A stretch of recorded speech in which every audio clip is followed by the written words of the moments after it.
Toffee Blues, your source for all things Everton, and welcome to another 24/7 news report. The headline news today comes from Footy Insider 24/7, and it's that Everton are one of the Premier League sides interested in Manchester City right back Kyle Walker. That comes from Mick Brown of Footy Insider 24/7. We ran a poll about this on the Twitter at Everton Newsfeed. If you are interested, Kyle Walker to Everton, leave us your thoughts. 39% of fans said that they would take him. 9% of fans said that they are unsure, and 52% of fans said that they would not take him, and that's from 1,383 votes. So thank you for everyone that did vote. Not interested at all. I think this one's pretty simple, really, because at the end of the day, it's one of those where you can clearly see his legs have gone. The attitude problems, the getting into trouble, good leader, but like, do you want a leader who's constantly in trouble? Not really the best example to set. His legs have gone, like I mentioned, and pace was probably his biggest attribute, which he now no longer has. And we already have loads of aging fullbacks. I think the last thing we need is to replace Ashley Young with another fullback whose legs have gone, while Ashley Young's haven't. If that makes sense, Ashley Young's not like a speed demon anymore or anything like he was at Villa or Watford, but it's one of those where I just don't see a world where Kyle Walker could do anything interesting for the club. At this point, he'll want massive wages, and he hasn't got the ability to back those massive wages up, so I'd avoid this like the plague, to be honest. The next bit of news comes from the Mail Sport, and it's that Everton have an interest in Leon left-back Nicolas Tagliafico, who is soon to be a free agent. Another poll on the Twitter, which received 2,461 votes, where 62% of fans said that they would take him, 31% of fans said that they would are unsure, and 7% of fans said that they would not. This one feels very similar to Kyle Walker, not to as much of an extent, turns 33 before they need to start next season, I believe, but did get 5 goals and 1 assist in 33 games, which are mainly Liga and Europa League. Defensive numbers are really good, numbers across the board are really good, but at the age of 33, again, do we need another aging fullback when there's younger options on the market who are probably just as good for maybe a little bit more than a free, but at the same time we pay a massive signing on bonus, more wages. Another one where I'm more leaning towards yes here, because he's proven in the last season that there's still something there, but also he's in a much, much, much worse competition than Kyle Walker was with the Premier League and Serie A. Liga and arguably, I know PSG are unbelievable, and this is going to bump them up a bit, but Liga are arguably not a top 5. It's not arguably not a top 5 league anymore. And if it is, it's being prompted up solely by PSG, really. So we'll have to see. I'm not against it, but at the same time, I'd much rather us go look at some younger options. The Mail Sport also reported that Spurs are weighing up a move for Jarrad Branthwaite. Chelsea have been pondering a move, while City and Liverpool also have an interest. Branthwaite is said to be keen to play Champions League. Everton could consider bids in the region of 70 mil. Poll on the Twitter, 70 mil for Jarrad Branthwaite. Would you accept the offer? 13% of fans said yes. 13% of fans said yes. 5% of fans said they're unsure, and 82%... That can't be right. Are you? Yeah, 82% of fans said no. My maths failed me there. That's from 3,309 votes. I'm on the side of the majority here. I think replacing Jarrad Branthwaite is too difficult. And to be honest, I weirdly just don't see 70 mil as enough value for us to break up the spine of our team, which has turned us into one of the best defensive units in the Premier League for the past few years now. Why would we sell him for less than what Leicester got for Harry Maguire, for someone who right now is better than Harry Maguire arguably ever was, including his best days at England? I don't really think that's a controversial topic. Big, strong, double-footed, can control the ball well. Doesn't really have nearly as much of a mistake in him as Maguire does. I just think it'd be silly. 80, 85, I think should be the minimum we're looking for. We're not in as much of a PSR issue now, especially by the time a Branthwaite sale would go through.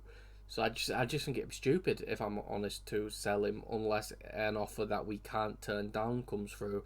And I think 70 million is an offer we can turn down, to be honest with you. I think it's that simple.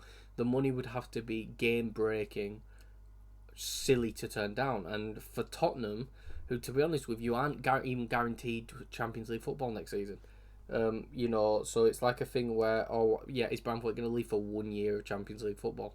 And again, are Spurs going to want to buy another centre back right now when they're still unsure of the future of Romero? He's obviously not going to go to Liverpool, and Chelsea probably have to sell a few more players in terms of just room in the squad. They don't need to for PSR, but just for room in the squad.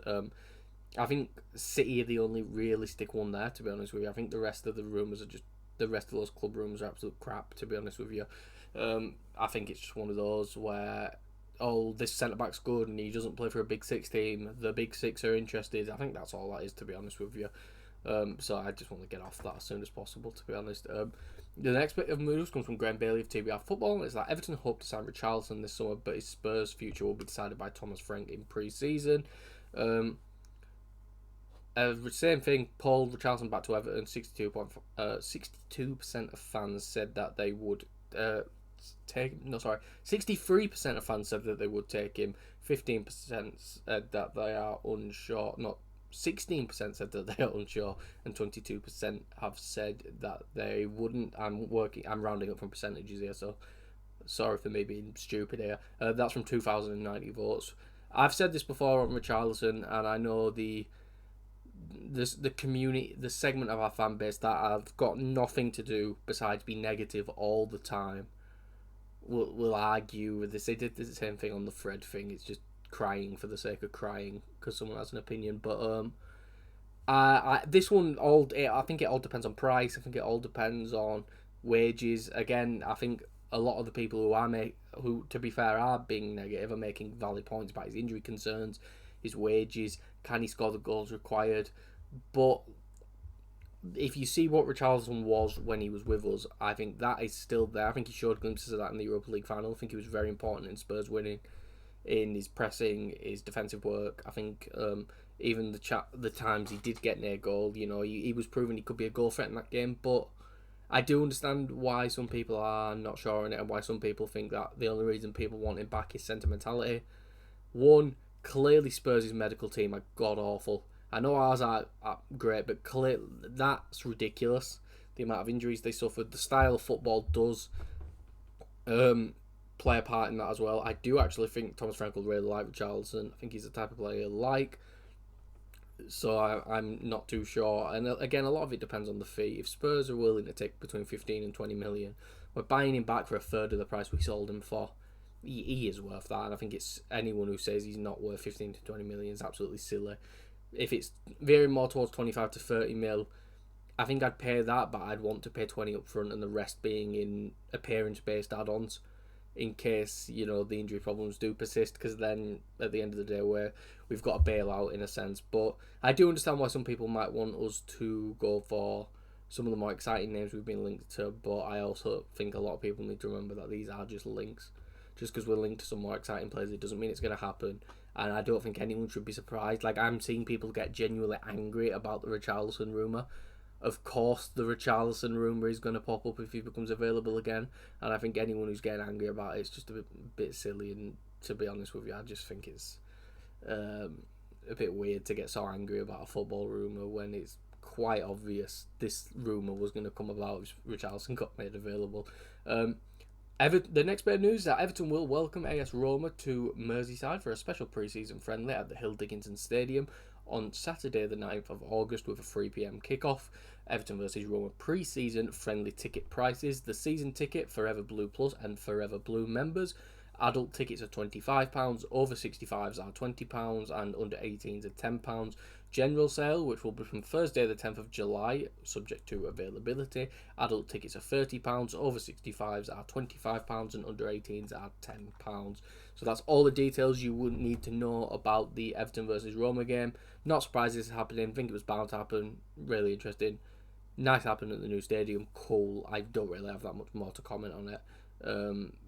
Yeah, cool. The next bit of news is about a ticketing partner, and it's that Everton is delighted to announce at Seat Unique as a founding partner of Hill Dickinson Stadium, becoming Everton's official match-by-match premium ticketing partner, providing premium match-by-match and event sales for the bars, restaurants and experiences at Hill Dickinson Stadium. As part of the Seat Unique experience, and for the first time in UK football, fans will be able to buy match-by-match access to cinematic lodge seatings, enclosures with 4 reclining cinema-style seats and private TV monitors for highlights and replays. Tourist stuff. Don't really care, if I'm going to be completely honest with you. It was obvious the club were going to do this. Every club does it now. Cool. It's a really good thing for tourists by the looks of it, because again, it makes the whole process of getting a hotel, maybe somewhere to eat, makes that all much more simpler, which I do have to credit. But again, it's not really that interesting for the rest of us who, for example, I'm not going to do that. I don't live in Liverpool, but I don't live far enough away where I'd have to get a fancy hotel, a fancy restaurant, you know what I mean? So it's one of those where this is probably more for maybe the Everton fans who are in London, maybe a few who've moved abroad, only come once or twice a season, which again is fair. I think the club have to offer something like this, because if the club wants to grow an even bigger international fan base, they need to do things like this at the end of the day to bring in more revenue. I'm not going to complain about the club bringing in more revenue, because that's a problem that we've had for years now. So there you go. I think it's that simple about that stuff, really. The Roma game is interested. I am pretty tempted to go, but we'll have to see about that when the time comes. But that is all for this video. If you did enjoy, please make sure to like and subscribe. Follow us on Twitter at Everton Newsfeed. Follow myself on Twitter at Callum Brannan Free. And I'll see you all for the next video and or live stream that I am on.